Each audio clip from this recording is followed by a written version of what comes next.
نحمده ونستعينه ونستغفره ونعوذ بالله من شرور أنفسنا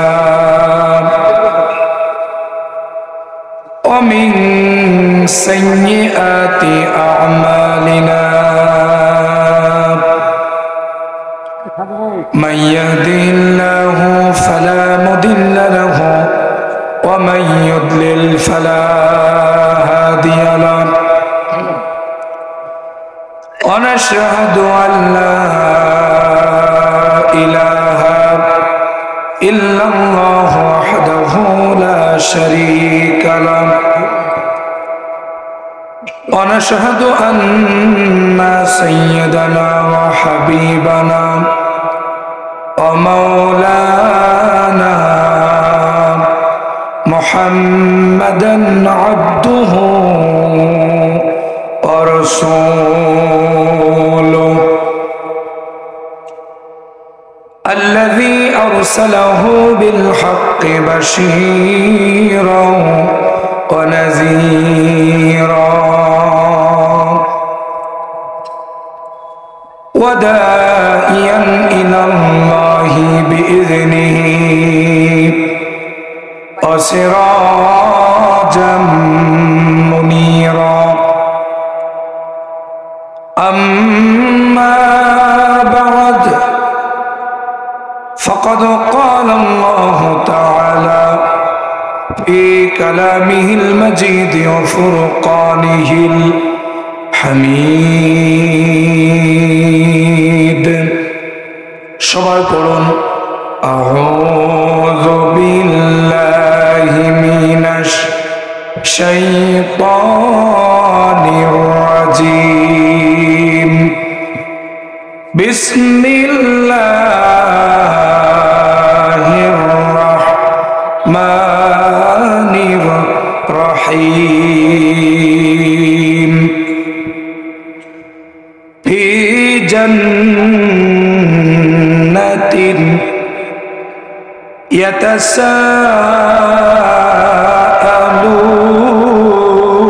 يتساءلون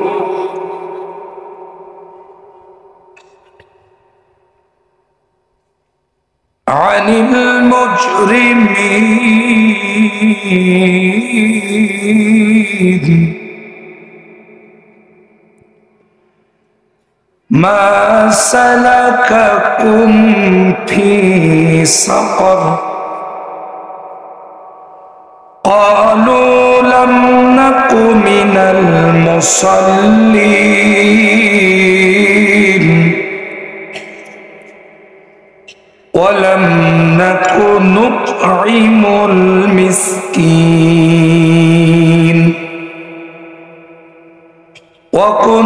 وكنا نخوض مع الخائضين وكنا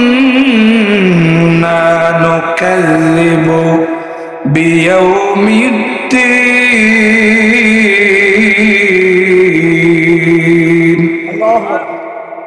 إن الله وملائكته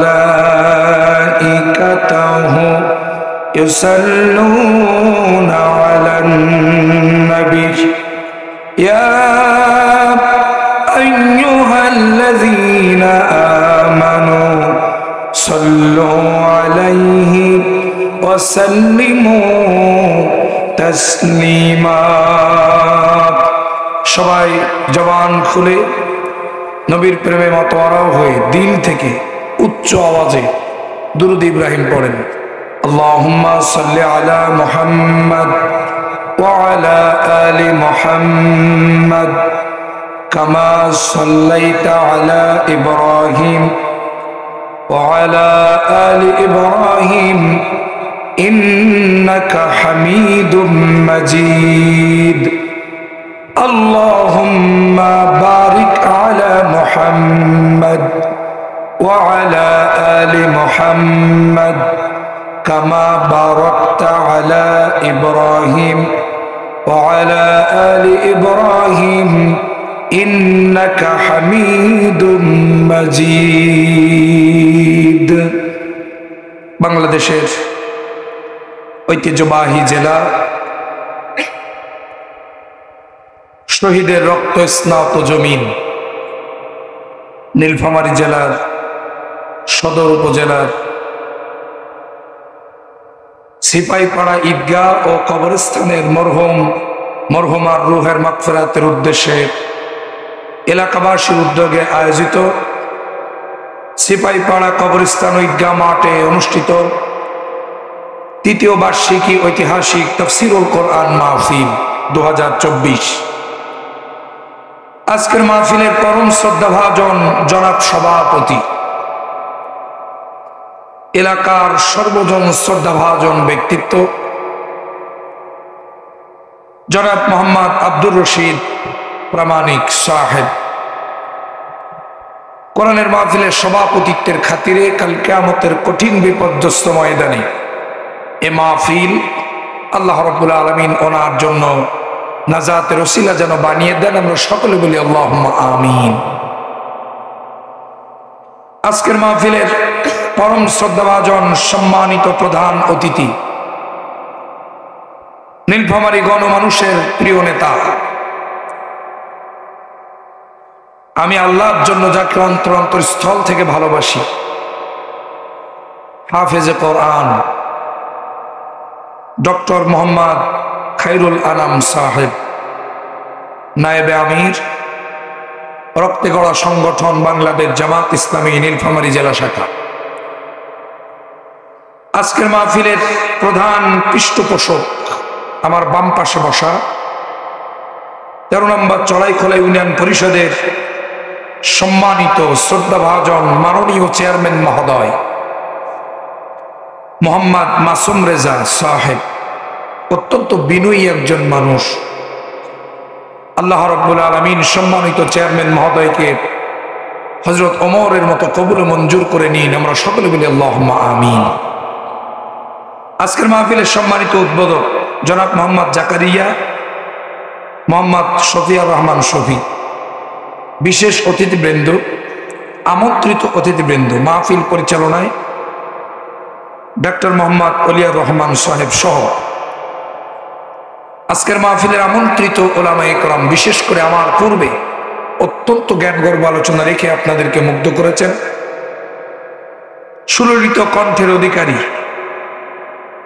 চেহারা দেখতে যেমন সুন্দর, আল্লাহ কণ্ঠও দিয়েছেন তেমন সুন্দর, এবং মানুষের পকেট থেকে টাকা কি করে বের করতে হয় আল্লাহ সেই যোগ্যতাটুকু দিয়েছেন, আলহামদুলিল্লাহ। মানে একের ভিতরে সব। আল্লাহ তাআলা আজকের মাহফিলের বিশেষ মুফাসসিরকে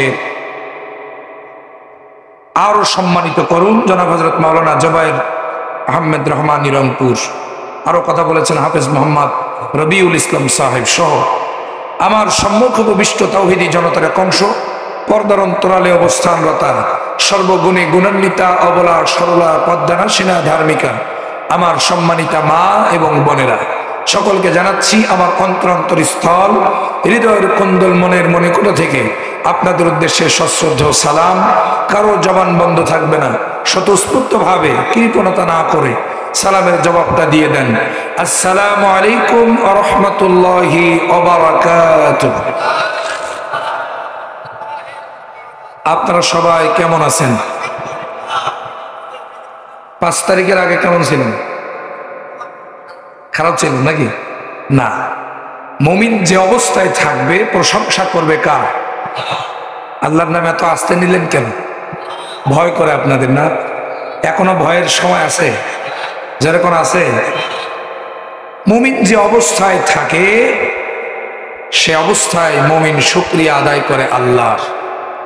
বিগত 5 তারিখের আগ মুহূর্ত দিয়ে গোটা 17টি বছর আপনি আমি আমরা নির্যাতন অত্যাচার সহ্য করেছি বিধায় আল্লাহ আজকের এই মুক্ত বাতাস আমাদেরকে উপহার দিয়েছেন। যে জমিনে যত বেশি রক্ত ঝরে ওই জমিন তত বেশি ইসলামী বিপ্লবের জন্য উর্বর হয়। আমি অবশ্য খুব বেশি সময় কথা বলবো না, আমার শারীরিকভাবে আমি একটু অসুস্থ এবং রাত গভীর হয়ে গেছে, আপনাদেরও কষ্ট হয়ে যাচ্ছে। অল্প কিছুটা সময়, যেহেতু শুরু করতে দেরি হয়ে গেছে, শেষ করতে যদি একটু দেরি হয়, আপনারা আমাকে রেখে চলে যাবেন না তো? যেরকম চলে যাবেন না তো? দুই হাত তুলে দেখান তো কারা কারা থাকবেন না। দেখছেন ঘুম এসে গেছে সবাই, থাকবেন তো ইনশাল্লাহ? তাহলে হাত উঠাইলেন যে, ঠেলার চোটে উঠে গেছে নাকি? আল্লাহ তাআলা ভিতরেরটা নেন, বাইরেরটা নেন না। আসেন আমরা শুকরিয়া আদায় করি সে মহান আল্লাহ সুবহানাহু ওয়া তাআলার দরবারে, যে আল্লাহ তাআলা আপনাকে আমাকে বিগত 17টি বছরের জুলুম, নির্যাতন, অত্যাচারের কালো অধ্যায়কে পার করে বিগত 5ই আগস্ট ছাত্র জনতার গণ অভ্যুত্থানের মধ্য দিয়ে গোটা পৃথিবীর নিকৃষ্ট স্বৈরাচার, জালেম, ফ্যাসিস্ট, দুর্নীতিবাজ, ভোট চোর, কতক্ষণ নাকি এত আসতে বললেন কেন? জোরে বলেন। আপনাদের এদিকে ভোট টোট চুরি হয়নি মনে হয়? আমাদের সাতক্ষীরা একটা আঞ্চলিক ভাষা আছে, আগের লাঙ্গল যেদিকে যায় পিছের লাঙ্গলও সেই দিকে যায়। তার মানে এক জায়গায় চুরি হইলে সব জায়গায় হইছে। এরকম একজন জালেমের বিদায় করে দিয়ে পতন এবং পলায়নের মধ্য দিয়ে যে মহান মনিব আপনাকে আমাকে দ্বিতীয়বারের মতো স্বাধীনতার স্বাদ গ্রহণ করার সুযোগ করে দিয়েছেন এবং আজকের এই মাহফিলে আসার বসার তৌফিক এনায়েত করেছেন। আমাদের চেয়ারম্যান মহোদয় আছেন, এখান থেকে 1 বছর আগে এরকম একটি তাফসীর মাহফিল করতে গেলে অন্তত 6 মাস আগের থেকে থানার বারান্দায় বারান্দায় হাজার হাজার আলেমের ওস্তাদরা, ইউনিয়ন পরিষদের চেয়ারম্যানরা, মেম্বাররা অনুমতি নেওয়ার জন্য স্যান্ডেল ক্ষয় করে ফেলত। কথা বলেন না কেন? জোরে বলেন। আল্লাহর কোরআনের মাহফিল হবে আল্লাহর জমিনে, অনুমতি নেওয়া লাগবে বেনামাজি কোরআন বিরোধীদের। আল্লাহ বলছে আমার কোরআনের মাহফিল হবে আমার জমিনে।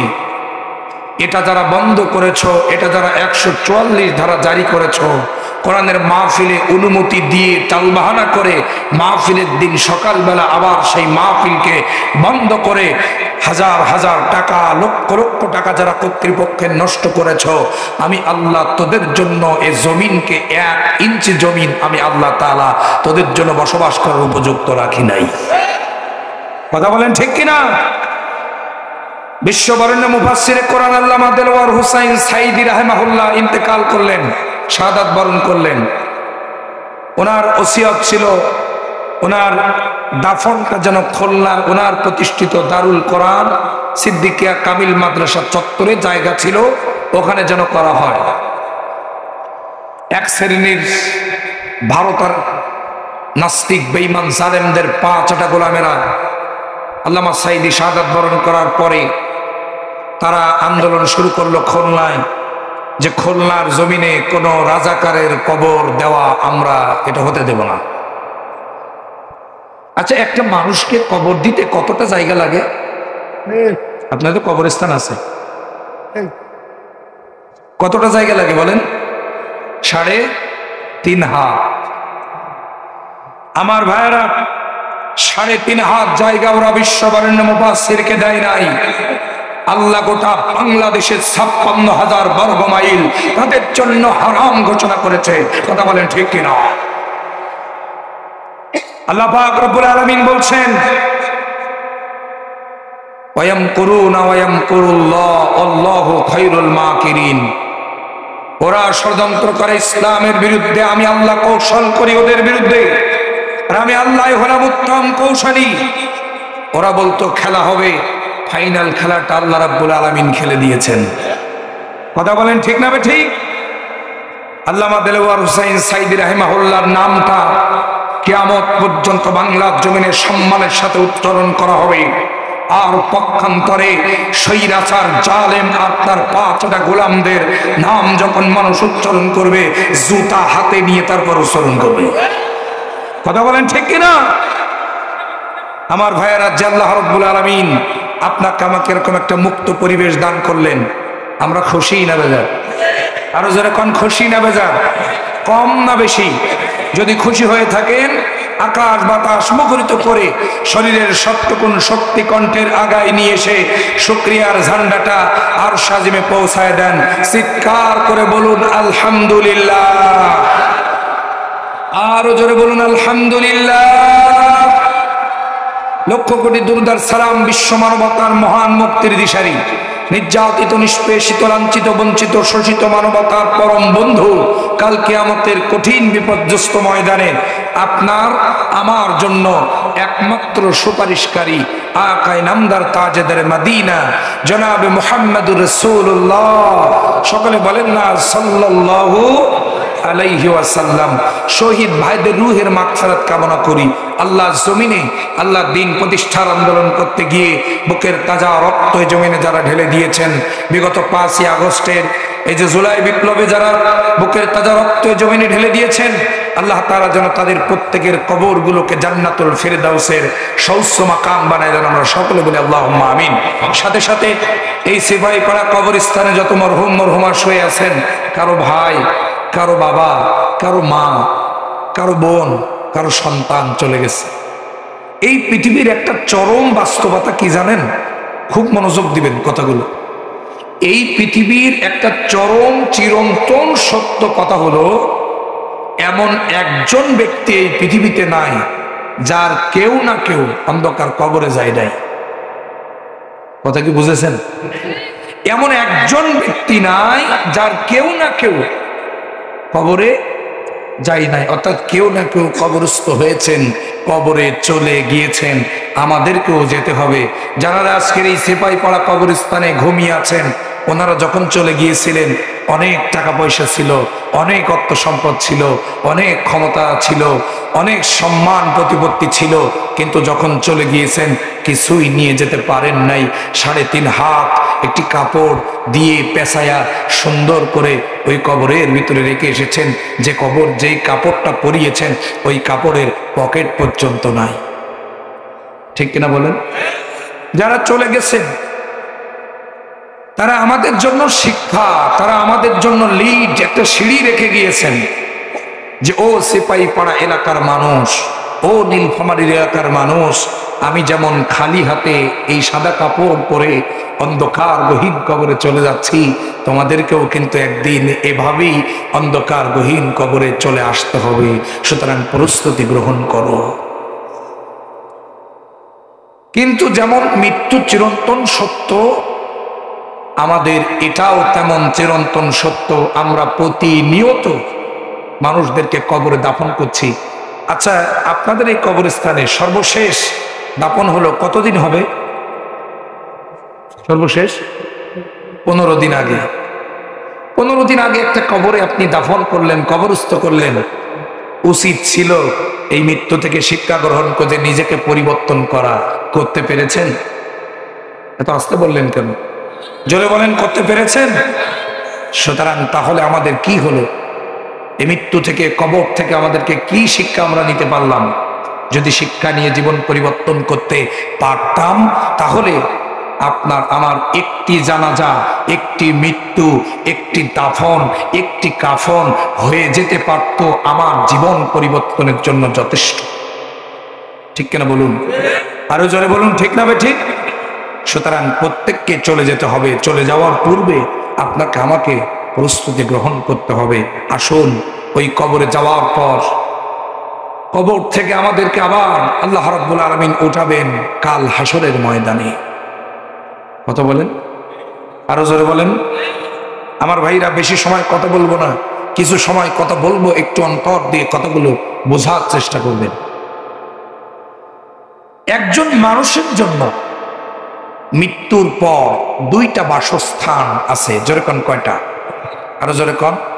চিরস্থায়ী বাসস্থান কয়টা? 2টা। এই দুনিয়া কিন্তু আমাদের চিরস্থায়ী বাসস্থান নয়। চিরস্থায়ী বাসস্থান বলেন, আমরা কেউ থাকতে পারবো এখানে? যেরকম পারবো? পারবো না। চেয়ারম্যান সাহেবের আগামী কালকের জন্য কত প্ল্যান প্রোগ্রাম আছে না?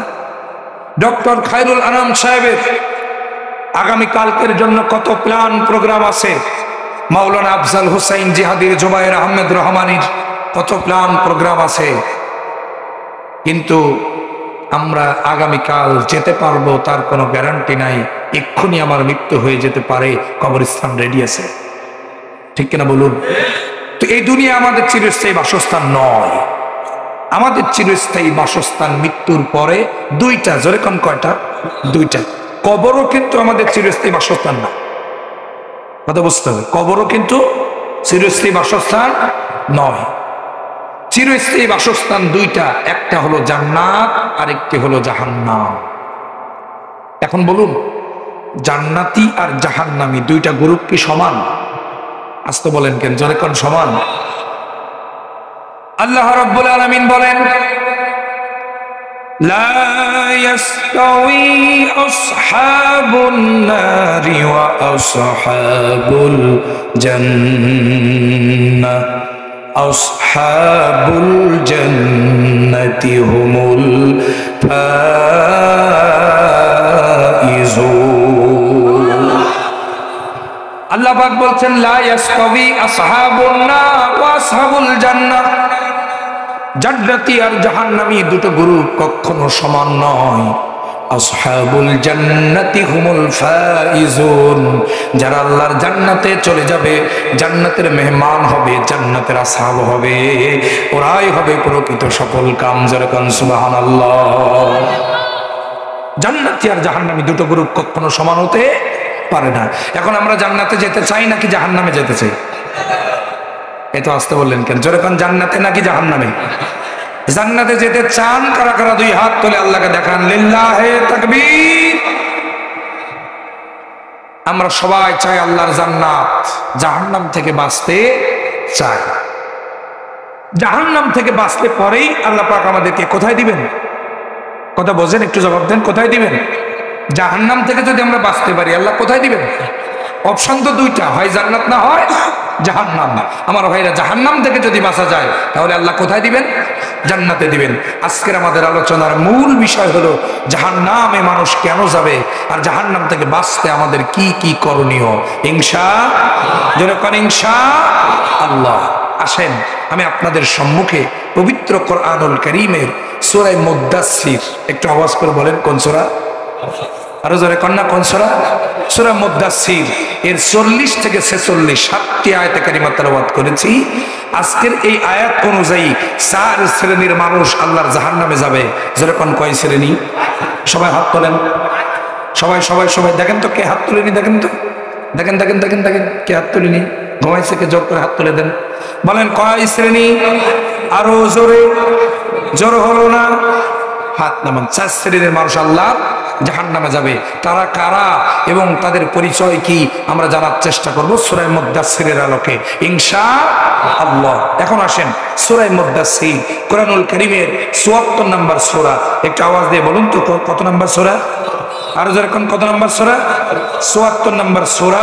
এই সূরাটি নাজিল হয়েছিল মক্কায়। যেরকম কোথায়? মক্কায়। আমার দিনী ভাইয়ারা, এই সূরার মোট আয়াত হলো ৫৬টি, রুকু আছে ২টি। যেরকম মোট আয়াত কতটি? আরো যেরকম কতটি? ৫৬টি। রুকু আছে কয়টি? ২টা রুকু আছে। আমার ভাইয়ারা, আমার বাবাজিরা, গভীর মনোযোগ দিবেন। মুদ্দাসসির শব্দের অর্থ হলো কম্বল আচ্ছাদিত ব্যক্তি। মুদ্দাসসির শব্দের অর্থ কি? কম্বলের নিচে শুয়ে থাকা ব্যক্তি। গভীর মনোযোগ দিবেন আমার দিন ভাইয়ারা, আমার বাবাজিরা। আমরা সূরার পরিস্থিতি জানলাম, এবার আসেন সূরার নামকরণ। সূরা মুদ্দাসসির, মুদ্দাসসির শব্দের অর্থ হলো কম্বল আচ্ছাদিত ব্যক্তি। সূরার প্রথম আয়াতে মুদ্দাসসির শব্দ থেকে এই সূরাটির নামকরণ করা হয়েছে সূরা মুদ্দাসসির। আসেন সূরাটির সংক্ষিপ্ত শায় নজুল জেনে নেই। কোন প্রেক্ষাপটে আল্লাহ রাব্বুল আলামিন এই সূরাটি নবীজির কাছে অবতীর্ণ করেছিলেন।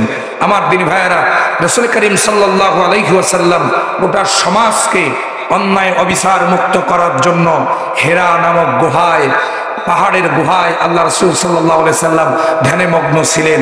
সেখানে আল্লাহ রাব্বুল আলামিন গোটা পৃথিবীকে বাঁচানোর জন্য, গোটা পৃথিবীকে অন্যায় অবিচার মুক্ত করার জন্য একখানা পরশ পাথর নবীজিকে দিয়েছিলেন। বলুন তো সেই পরশ পাথরের নাম কি? আর একটু জোরে বলেন, সেই পরশ পাথরের নাম কি? আচ্ছা, পরশ পাথর বললাম কেন জানেন? পরশ পাথর বলা হয় ওই পাথরকে যেই পাথরের কাছে আসলে লোহা সোনায় পরিণত হয়ে যায়।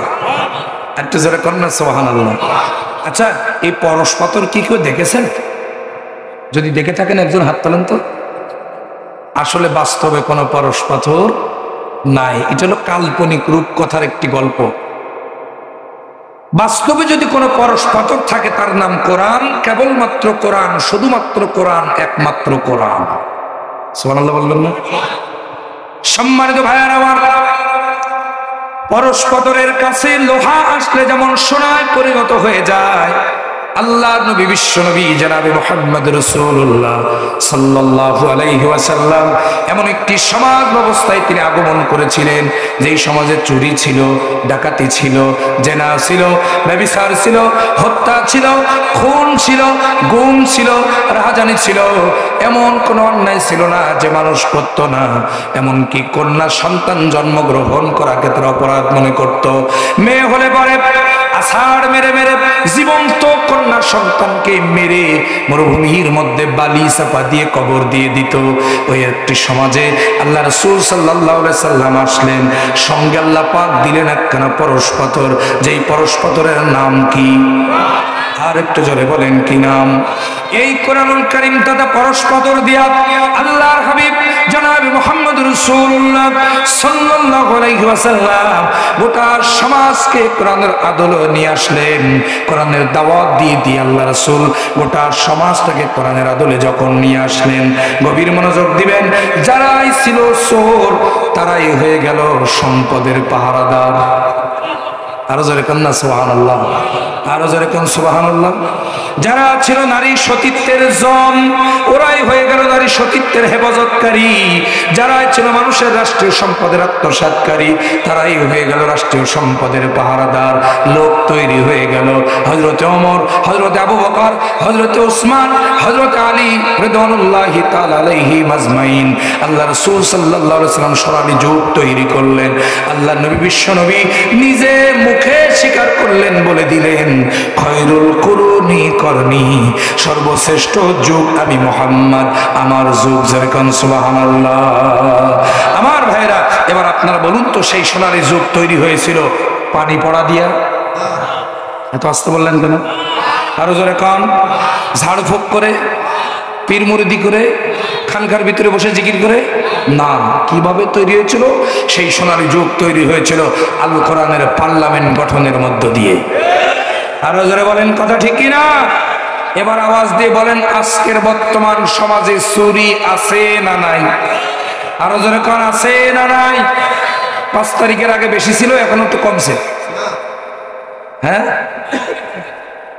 আমার দিনী ভাইয়েরা, আমার বাবাজিরা, গভীর মনোযোগ দিবেন, কিছু কথা বলতে চাই।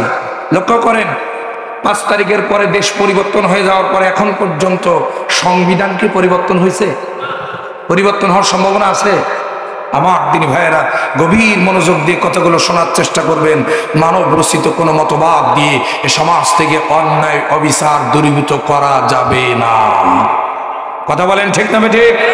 1,500 বছর পূর্বে আল্লাহর নবী বিশ্ব নবী জনাবে মুহাম্মদ রাসূলুল্লাহ এই কোরআনের শাসন বাস্তবায়নের মধ্য দিয়ে চুরি মুক্ত সমাজ, দুর্নীতি মুক্ত সমাজ, জেনা মুক্ত সমাজ, ব্যভিচার মুক্ত সমাজ উপহার দিয়েছিলেন। আজকে বাংলার জমিন থেকে যদি চুরি, ডাকাতি, জেনা, ব্যভিচার, ধর্ষণ, খুন, গুম, রাহাজানি আর অন্যায় অবিচার দূর করতে হয়, আল কোরআনের পার্লামেন্ট গঠন ছাড়া অন্য কোনো রাস্তা খোলা নাই। কথা বলেন ঠিক না ঠিক?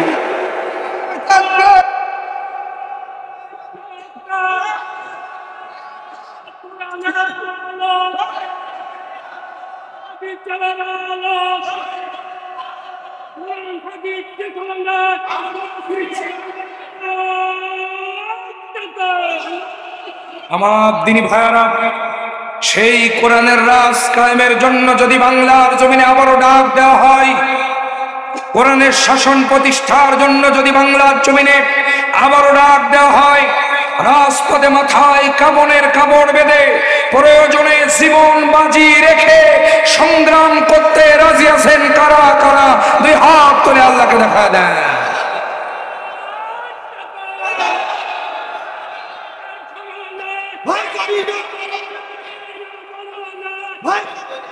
আল্লাহ কবুল করুন, জোর বলেন আমিন। আর জোরে বলুন আল্লাহুম্মা আমিন। সম্মানিত ভাইরা আমার, যে কথা আমি আপনাদের মাঝে বলছিলাম, আল্লাহর নবী বিশ্ব নবী যখন ধ্যানে মগ্ন হয়ে গেলেন হেরা গুহায়, বিশ্ব নবীর উপরে প্রথম ওহী নাজিল হলো। সবাই পড়েন আমার সঙ্গে, ইকরা বিসমি রাব্বিকাল্লাযী খালাক। এখান থেকে 5টি আয়াত নবীজির কাছে নাজিল হলো। আল্লাহর নবী বিশ্ব নবী জনাবে মুহাম্মদ রাসূলুল্লাহ সাল্লাল্লাহু আলাইহি ওয়াসাল্লাম প্রথম ওহী নাজিল হয়েছে, এজন্য তিনি একটু কষ্টকর অনুভব করলেন। আল্লাহর নবী দৌড়ায় বাড়িতে চলে গেলেন, হযরতে খাদিজা রাদিয়াল্লাহু আনহার ঘরের মধ্যে গেলেন। যে সমস্ত ঘটনা বিশ্বনবী বর্ণনা করলেন, বেশ কিছুদিন পার হয়ে গেল, ওহী বন্ধ হয়ে গেছে, আর ওহী বিশ্বনবীর কাছে আসতেছে না। হঠাৎ করে নবীজি একটু চিন্তিত হলেন, নবীজি একটু ভীত সন্ত্রস্ত হলেন। আল্লাহর নবী বিশ্বনবী জনাবে মুহাম্মদ রাসূলুল্লাহ সাল্লাল্লাহু আলাইহি সাল্লাম একদিন চলতেছিলেন, বুখারী শরীফের 4 নম্বর হাদিস। যেরকম কয় নম্বর হাদিস? 4 নম্বর হাদিস। আল্লাহর নবী যখন চলতেছিলেন, হঠাৎ করে বিশ্বনবী জনাবে মুহাম্মদ রাসূলুল্লাহ সাল্লাল্লাহু আলাইহি সাল্লাম আসমানের দিকে নজর করে দেখলেন, আসমান এবং জমিনের মাঝখানে বিশাল একটা সিংহাসনের মধ্যে হযরতে জিবরাইল আলাইহিস সালাম বসে আছেন, যার এক পা মাশে রেখে আর এক পা হলো মাগরিবে। চিৎকার দিয়ে বলেন আল্লাহু আকবার। আল্লাহর নবী বিশ্বনবী দেখে আরো ঘাবড়ে গেলেন, আরো ভীত সন্ত্রস্ত হলেন। বিশ্বনবী জনাবে মুহাম্মদ রাসূলুল্লাহ সাল্লাল্লাহু আলাইহি সাল্লাম দৌড়াতে দৌড়াতে খাদিজাতুল কুবরার ঘরের মধ্যে চলে গেলেন, যে বলতেছেন জাম্মিলুনি জাম্মিলুনি, আমাকে কম্বল দিয়ে ঢেকে দাও, আমাকে কম্বল দিয়ে ঢেকে দাও। মা খাদিজাতুল কুবরা রাদিয়াল্লাহু তাআলা আনহা আল্লাহর রাসূলকে কম্বল দিয়ে ঢেকে দিয়েছেন। বিশ্বনবী কম্বলের মধ্যে শুয়ে আছেন। আল্লাহর নবী যখন কম্বলের মধ্যে শুয়ে আছেন, ঠিক সেই সময় আল্লাহ রাব্বুল আলামিন বিশ্বনবীর কাছে এই সূরা মুদ্দাসসিরটা নাজিল করলেন। নাজিল করে আল্লাহ রাব্বুল আলামিন জানিয়ে দিলেন, জিবরাইল আলাইহিস সালাম বললেন, ইয়া আইয়ুহাল মুদ্দাসসির কুম ফাআনজির ওয়া রাব্বাকা ফাকাব্বির। চিৎকার দিয়ে বলেন আল্লাহু আকবার। হযরত জিবরাইল বললেন, ইয়া আইয়ুহাল মুদ্দাসসির, হে কম্বলের নিচে শুয়ে থাকা রাসূল, আল্লাহু আকবার বলেন। কুম, উঠে দাঁড়ান। ফাআনজির, আপনার কওমকে সতর্ক করুন, আপনার কওমের কাছে দাওয়াতি কাজ করেন, আপনার কওমকে জাহান্নামের আগুন থেকে বাঁচানোর জন্য আপনি নসিহত করেন, কওমকে বাঁচান, কওমের কাছে যান। শুয়ে থাকলে হবে না, বসে থাকলে হবে না, কওমের মানুষের কাছে চলে যান।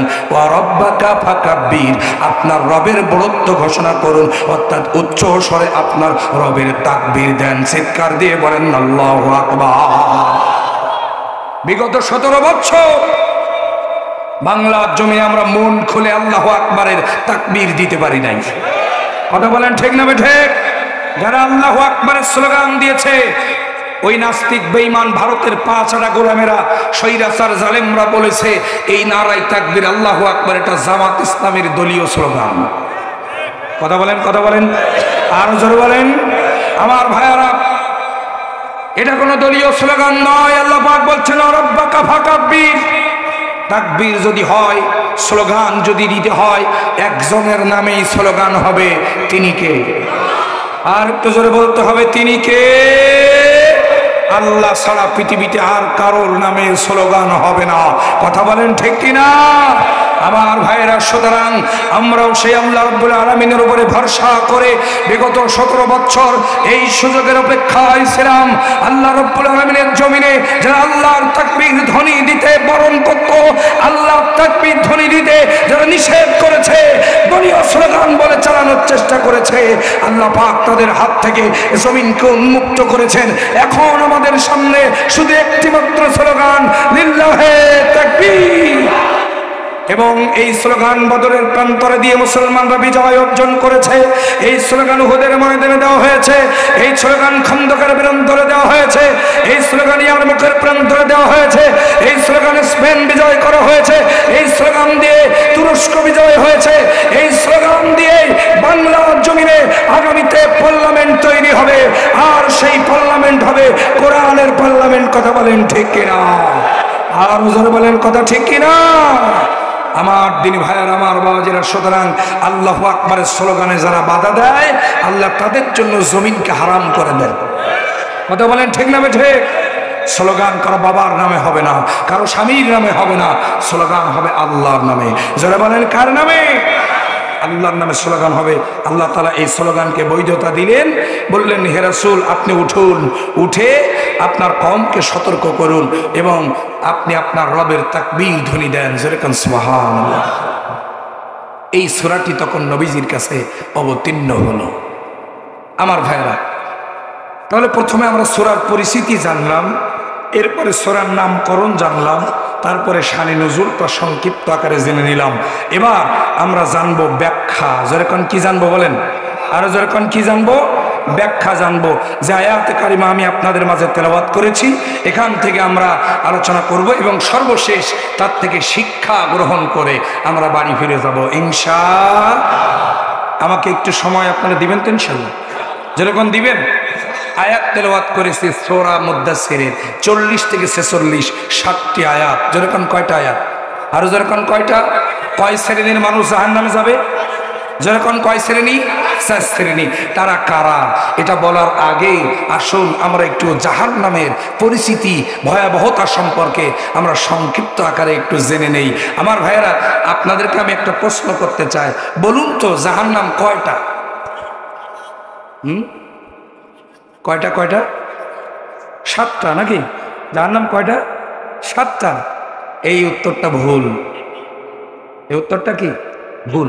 জাহান্নাম হলো মূলত একটা। কয়টা? আর একটু জোরে কোন? জাহান্নাম কয়টা? একটা। আর জাহান্নামের স্তর হলো 7টা।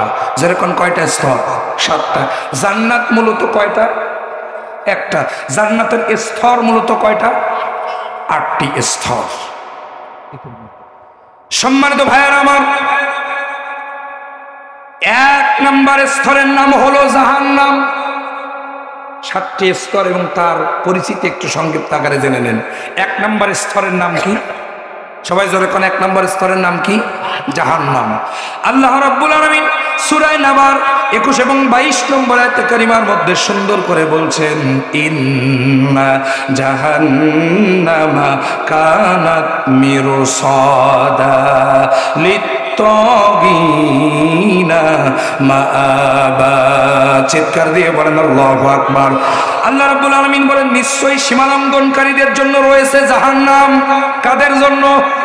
সীমালঙ্ঘন। জোরে কান, কাদের জন্য? সীমালঙ্ঘন। আল্লাহ পাক রব্বুল আলামিন এই দুনিয়ার জমিনে আপনাকে আমাকে পাঠিয়েছেন একটা সীমানা দিয়ে, একটি বর্ডার দিয়ে। জুলুম করো না, এটা একটা সীমানা। এরপরে জেনা করো না, এটা একটা সীমানা। এরপরে সুদ খেও না, ঘুষ খেও না, নামাজ কাজা করো না, অন্যায়ভাবে মানুষের উপরে হত্যা করো না। এই সবগুলো আল্লাহর সীমানা। এই সীমানা যারা লঙ্ঘন করবে, আল্লাহ পাক বলছেন তাদের জন্য রয়েছে জাহান্নাম। কথা বলেন ঠিক কিনা? আমার ভাইয়েরা, এবার আসেন 2 নম্বর স্তরের নাম হলো লাযা। 2 নম্বর স্তরের নাম কি? জোরে জোরে জোরে জোরে বলেন। 2 নম্বর স্তরের নাম কি? লাযা। আল্লাহ রাব্বুল আলামিন সূরা মারিজের 15 এবং 16 নম্বর আয়াতে কারিমার মধ্যে বলছেন, কাল্লা ইন্নাহা লাযা নাযাআতাল লিশওয়া। সাবধান! আল্লাহু আকবার বলেন। আর জোরে কান আল্লাহু আকবার। সাবধান! অপরাধীদের জন্য রয়েছে লাযা নামক জাহান্নাম, অগ্নিশিখা, যা তাদের চামড়াকে ঝলসে দেবে। আল্লাহু আকবার বলেন। লাজার পরিচয় কি? এই লাজা কি করে দিবে? চামড়াকে ঝলসে দেবে। সাবধান! অপরাধীদের জন্য এই লাজা নামক স্তর আমি আল্লাহ তাআলা তৈরি করে রেখেছি। গভীর মনোযোগ দিয়ে শুনবেন আমার ভাইরা। এরপরে গভীর মনোযোগ দেন। 3 নাম্বার, আমার দিনী ভাইরা, 3 নাম্বার হলো হুতামা। 3 নাম্বার কি? আরো যেরকম 3 নাম্বার কি? আল্লাহ রাব্বুল আলামিন সূরা হুমাযার 4-5-6 নম্বর আয়াত কারিমার মধ্যে সুন্দর করে আল্লাহ পাক বলছেন, সবাই পড়ুন আমার সাথে, কাল্লা লা ইউমবাযান্না ফিল হুতামা ওয়া মা আদরাকা মাল হুতামা নারুল্লাহিল মুকাদা। চিৎকার দিয়ে বলেন আল্লাহু আকবার। আল্লাহ রাব্বুল আলামিন বলেন, নিশ্চয় অপরাধী ব্যক্তিদের জন্য রয়েছে হুতামা। এই হুতামাটা কি হে রাসূল, আপনি শুনে নেন। হুতামা হলো এরকম আগুন, নারুল্লাহিল মুকাদা, এরকম আগুন, আল্লাতী তাত্তালিউ আলাল আফিদা, যে আগুন পায়ের নিচে অথবা মাথার চুলে যদি লাগিয়ে দেওয়া হয়, একটুখানি মনোযোগ দিয়ে শুনবেন, দুনিয়ার আগুন যদি আমার ডান হাতের শাহাদাত আঙ্গুলে লাগে, বাম হাত কিন্তু পুড়ে যাবে না। ডান পা যদি পুড়ে যায়, বাম পা কিন্তু পুড়ে যাবে না। কিন্তু আমার ভাইয়ারা, আল্লাহ রাব্বুল আলামিন যে আগুন তৈরি করে রেখেছেন হুতামা নামক তৃতীয় স্তরে, এই আগুনটা হলো যদি পায়ের নিচে অথবা মাথার চুলে লাগায় দেওয়া হয়, মুহূর্তের মধ্যে কলিজা পর্যন্ত পুড়ে ছারখার হয়ে যাবে। জোরে কার আল্লাহু আকবার। যেহেতু কবরস্থানের মাহফিল, ওই কবর থেকে নিয়ে কিয়ামত পর্যন্ত আমার ভাইরা, আমার বাবাজিরা, জাহান্নাম থেকে কেমনে আমরা বাঁচবো, একটুখানি মনোযোগ দিয়ে শুনে যাবেন। নাকি কষ্ট হচ্ছে আপনাদের? একটুখানি লক্ষ্য করেন আমার ভাইরা। তাহলে 3 নম্বর হলো হুতামা, যেটা কলিজা পর্যন্ত পুড়ে ছারখার হয়ে যাবে। এবার আপনারা প্রশ্ন করতে পারেন যে হুজুর, কলিজা পর্যন্ত পুড়ে যদি ছারখার হয়ে যায়, সমস্ত শরীর যদি ঝলসে যায়, পুড়ে ছারখার হয়ে যায়, তাহলে আমাদের তো সব শেষ হয়ে গেল। আল্লাহ আবার কেমনে আযাব দিবে? আমাদের তো শেষ হয়ে গেল না। আল্লাহ পাক বলছেন, লা ইয়ামুতু ফিহা ওয়ালা ইয়াহইয়া, সেদিন কোনো মৃত্যু হবে না, বাঁচারও কোনো সুযোগ নাই। বাদদাল্লাহুম জুনুদান, আল্লাহ রাব্বুল আলামিন বলছেন, চামড়াকে আমি পাল্টাই দেব, দিয়ে আবার আগুন লাগাই দেব, আবার ওই চামড়া ঝলসে যাবে, আবার পাল্টে দেব, আবার আগুন লাগিয়ে দেব, এভাবেই চলতে থাকবে আযাব। যারা কান্না নাউযুবিল্লাহ। আমার ভাইরা, এবার লক্ষ্য করেন, 4 নম্বর স্তরের নাম হলো জাহিম। 4 নম্বর কি? আরো জোরে কোন 4 নম্বর কি? আমি কিন্তু আপনাদের কাছে শুনবো, প্রত্যেকটা কিন্তু জবাব দেওয়া লাগবে ঠাস ঠাস করে। আপনারা ঘুম পড়বেন তা কিন্তু হবে না। 4 নম্বর কি? জাহিম। আল্লাহ রাব্বুল আলামিন সূরা মুজাম্মিলের 12 নম্বর আয়াত কারিমার মধ্যে সুন্দর করে জানিয়ে দিচ্ছেন, ইন্না, পড়েন সবাই, ইন্না লাদাইনা আনকালান ওয়া জাহিমা। চিৎকার দিয়ে বলেন আল্লাহু আকবার। আল্লাহ পাক বলছেন, নিশ্চয় অপরাধীদের জন্য আমার কাছে রয়েছে শিকল এবং জাহিম নামক অগ্নিকুণ্ড। আল্লাহু আকবার বলেন। তাহলে গেল 4 নাম্বার। এবার লক্ষ্য করুন আমার দিনী ভাইয়েরা, 5 নাম্বার হলো 5 নাম্বার আল্লাহ রাব্বুল আলামিন সুন্দর করে জানিয়ে দিচ্ছেন, 5 নাম্বার হলো সাঈর। 5 নাম্বার কি? আরো যারা কান 5 নাম্বার কি? সাঈর। আল্লাহ রাব্বুল আলামিন সূরা দাহরের 4 নাম্বার আয়াতে বলেন, ইন্না আ'তাদনা লিল কাফিরিনা সালাসিলা ওয়া আগলালা ওয়া সাঈরা। চিৎকার দিয়ে বলেন আল্লাহু আকবার। গভীর মনোযোগ দেন। আল্লাহ পাক বলছেন, নিশ্চয় আমি কাফের তথা অস্বীকারীদের জন্য রেখে দিয়েছি শিকল, বেড়ি। কি রেখে দিয়েছি? বেড়ি। বেড়ি জোরে কোন কি? আমার ভাইরা, বিগত 17 বছরের ইতিহাসের দিকে তাকান, নিরপরাধ মানুষের হাতে পায়ে বেড়ি পরিয়েছিল জালেমরা। কথা বলেন, কথা বলেন। আমার ভাইয়ারা, আমার সাতক্ষীরার ছোট্ট একটা ঘটনা আপনাদের মাঝে আমি বলতে চাই। আপনি মুরব্বী মানুষ, কষ্ট করবেন না, বসেন। আমার ভাইয়ারা, সাতক্ষীরায় জেলা জামাতের সাবেক আমির অধ্যক্ষ মাওলানা আব্দুল খালেক মন্ডল, তিনি আল্লাহর জিম্মায় চলে গেছেন, শাহাদাত বরণ করেছেন। এই লোকটা হাজার হাজার আলেমের উস্তাদ ছিলেন। আল্লাহু আকবার বলেন। সাতক্ষীরার ঐতিহ্যবাহী একটি কামিল মাদ্রাসা, আগরদাড়ি আমিনিয়া কামিল মাদ্রাসা, 1950 সালে প্রতিষ্ঠিত। এই মাদ্রাসার তিনি সুযোগ্য প্রিন্সিপাল মহোদয় ছিলেন। একটু ঘটনাটা মনোযোগ দিয়ে শুনে যাবেন, যেহেতু বেড়ির কথা আসলো তাই নিয়ে আসলাম। আমার দিনী ভাইয়েরা, শুধু তাই নয়, এই মানুষটা ইউনিয়ন পরিষদের সফল চেয়ারম্যান ছিলেন, উপজেলা পরিষদের চেয়ারম্যান ছিলেন, জেলা পরিষদের চেয়ারম্যান ছিলেন এবং সাতক্ষীরা সদর 2 আসনের লক্ষ লক্ষ মানুষের ভোটে এই লোকটা দুইবার এমপি ছিলেন। আল্লাহু আকবার বলেন। এই লোকটার আরো একটা পরিচয় দেয়, তখন এরশাদ সরকার ক্ষমতায়, গোটা বাংলাদেশ, আমার দিনী ভাইয়েরা গভীর মনোযোগ দিবেন, এরশাদ না আরো আগের কথা, গোটা পাকিস্তান যখন এক ছিল, লক্ষ্য করবেন অল পাকিস্তানে, বাংলাদেশ, ভারত, পাকিস্তান, অর্থাৎ পুরো এই আপনার উপমহাদেশে, ভারতীয় উপমহাদেশে 2টা পাকিস্তান মিলে মিলে এই লোকটা first class, first gold medalist হয়েছিলেন। আমার ভাইরা সেই সময়কার সরকার তাকে সোনার মেডেল পরাইয়া রিক্সায় করে গোটা খুলনা ঘোরায় বেড়াইছিল।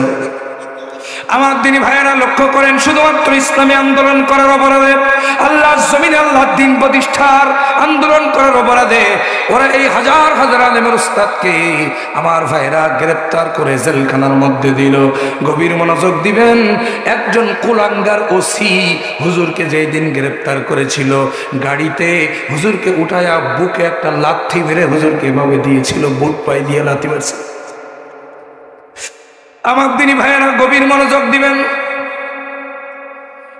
হুজুর জেলখানায় যখন গিয়েছেন তখন ওনার বয়স হলো 70 বছর। জোরে কোন কত বছর? 70 বছর বয়সে তিনি জেলখানায় গিয়েছেন। আমার দিনী ভাইয়েরা 2013 সাল থেকে তিনি জেলখানায় ছিলেন। একটুখানি লক্ষ্য করেন, 70 বছর বয়সে আল্লাহ পাক কি মেধা আর যোগ্যতা তাকে দিয়েছিলেন। এই লোকটা জেলখানায় যাওয়ার পর 30 পারা কোরআনুল কারীমের হাফেজ জেলখানার মধ্যে হয়েছে। জোরে বলেন সুবহানাল্লাহ। আমার দিনী ভাইয়ারা, আমার বাজিরা, একটা কথা আছে, ঢেকি স্বর্গে গেলেও ধান মানে, কথা কহা।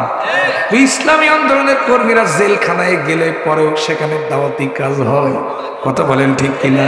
আমি তো মনে করি যে মাঝে মাঝে ইসলামী আন্দোলনের লোকজনদের একটু জেলখানায় যাওয়া দরকার। কেন দরকার? কারণ ওই জেলখানার ভিতরে যারা আছেন ওনাদের কাছে দাওয়াত কে পৌঁছাবে? তো আপনাকে তো যাওয়া দরকার সেখানে, আপনি হকের দাওয়াতটা পৌঁছানোর জন্য, কথা কন। আমার দিনী ভাইরা গভীর মনোযোগ দেন, এই লোকটা যখন জেলখানায় গিয়েছেন তখন জেলখানার ভিতরে 800 লোক হিন্দু মুসলমান মিলে সাতক্ষীরার জেলখানায়, আমার ভাইরা এই লোকটার হাতে হাত রেখে 9 জন অমুসলিম জেলখানার ভিতরে মুসলমান হয়েছিলেন। শুধু তাই নয়, 450 কর্মী ওই জেলখানার মধ্যে তিনি তৈরি করে তারপরে বাইরে এসেছিলেন। আল্লাহু আকবার বলেন। কথা সেটা নয় আমার ভাইরা, কথা হলো হুজুর যখন অসুস্থ হয়ে গেলেন, গভীর মনোযোগ দিবেন, হাজার হাজার আলেমের উস্তাদ, হুজুরের বয়স যখন 80 বছর পার হয়ে গেছে, গত বছর তিনি ইন্তেকাল করেছেন। আমার ভাইরা গভীর মনোযোগ দিবেন, আমার ভাই আল্লামা সাইদি সাহেবের কয়েক মাস আগে, 2 মাস আগে তিনি ইন্তেকাল করেছিলেন। হুজুরকে যখন ব্রেন স্ট্রোক করার কারণে জেলখানা থেকে হসপিটালে নিয়ে এসেছে, চলতে পারে না, ফিরতে পারে না, অচেতন অবস্থা, পেশাব পায়খানা টুকু করতে পারে না, ওই হসপিটালের বেডের উপরে শুয়ে শুয়ে পেশাব করে, পায়খানা করে, ওইগুলো সবাই পরিষ্কার করে। আমার দিনী ভাইয়েরা, কিন্তু কষ্ট হলো এক জায়গায়, এই লোকটা চলতে পারে না, 80 ঊর্ধ্ব বয়স, এরপরে পেশাব পায়খানা পর্যন্ত নিজে করতে পারে না, দুনিয়ার কোনো খেয়াল নাই। অথচ এই লোকটার হাতের মধ্যে হ্যান্ডকাপ লাগাইয়া হসপিটালের বেডের সাথে হ্যান্ডকাপটা তালা দিয়ে রেখেছে, পায়ের মধ্যে বেড়ি লাগাইয়া 2টা পা 2 দিকে এভাবে শুয়ে আছে। আমি নিজের চোখে হুজুরকে দেখতে গিয়েছিলাম, নিজের চোখে দেখা ঘটনা বর্ণনা করছি।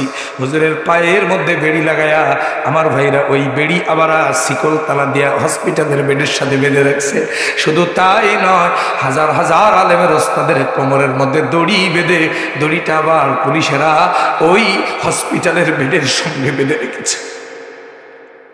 শুধু তাই নয় আমার ভাইয়েরা, আজকে যে মুক্ত বাতাস, আজকের যে মুক্ত বাতাস, আজকের যে মুক্ত স্বাধীন দেশ, এই মুক্ত স্বাধীন দেশ কিন্তু এমনি এমনি আসে নাই।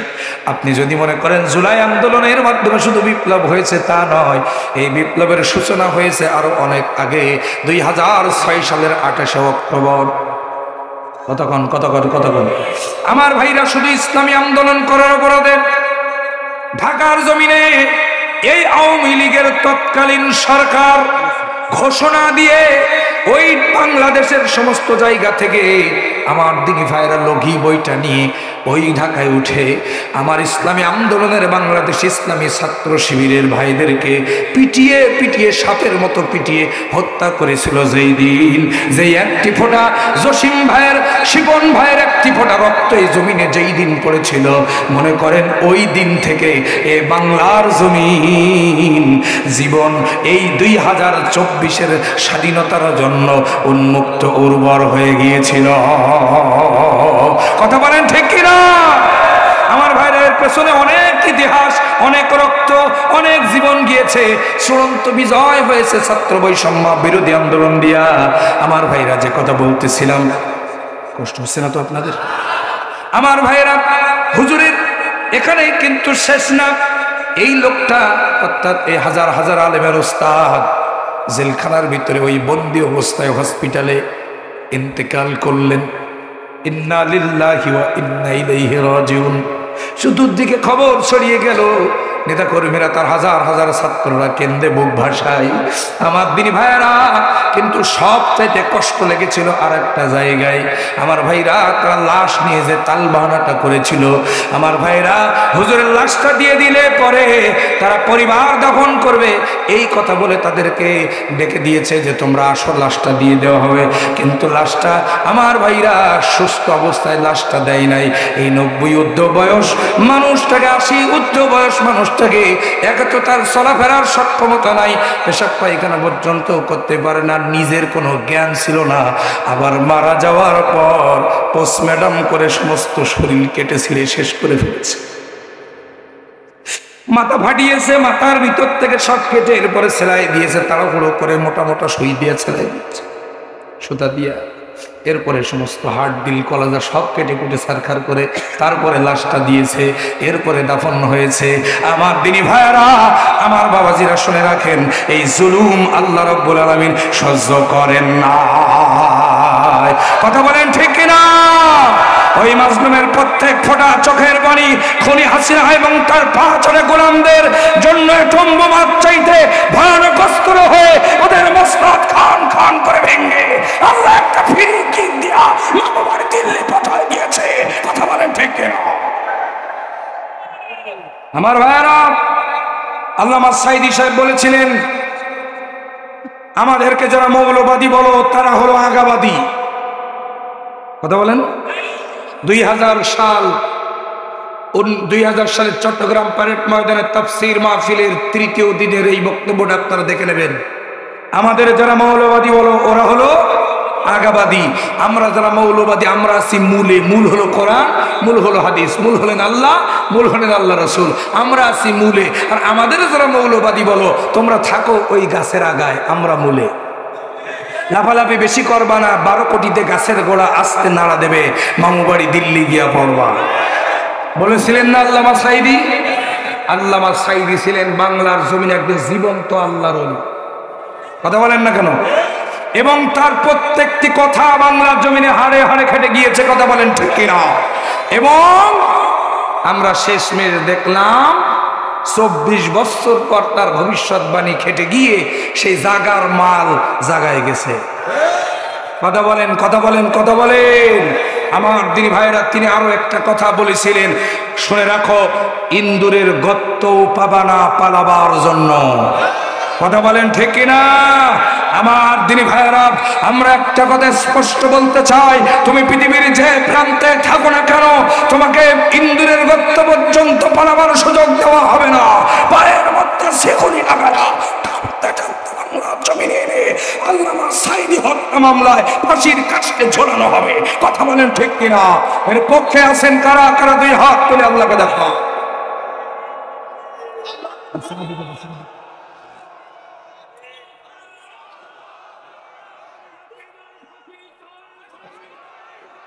আমার ভাইরা, এখন আবার শুনতেছি তিনি শর্ট করে ঢুকে পড়বেন।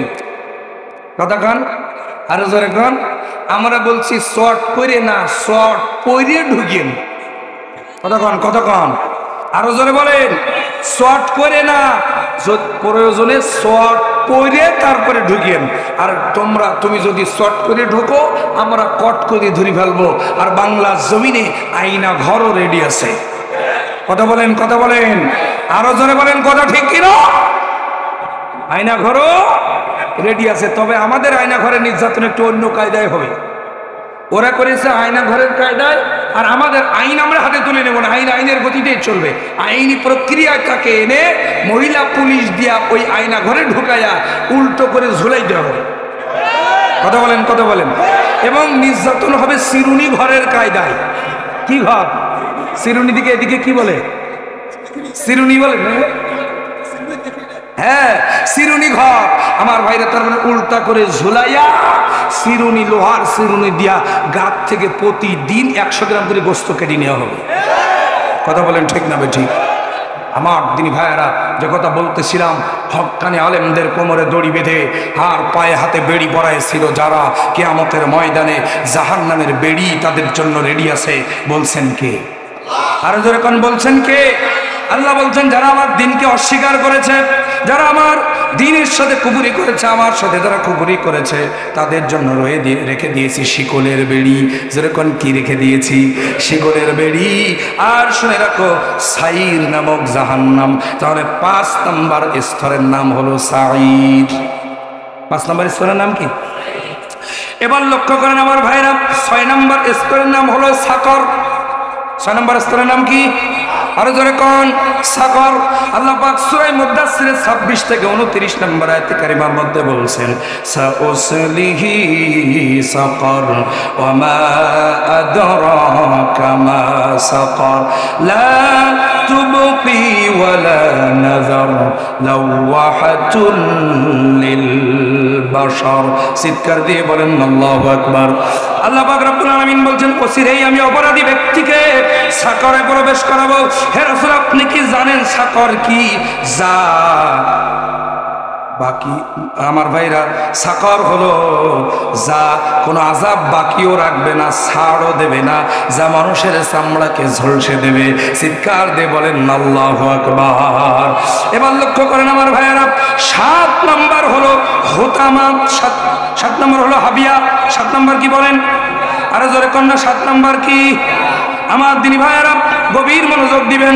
আল্লাহ রাব্বুল আলামিন বলছেন 7 নম্বর হলো হাবিয়া।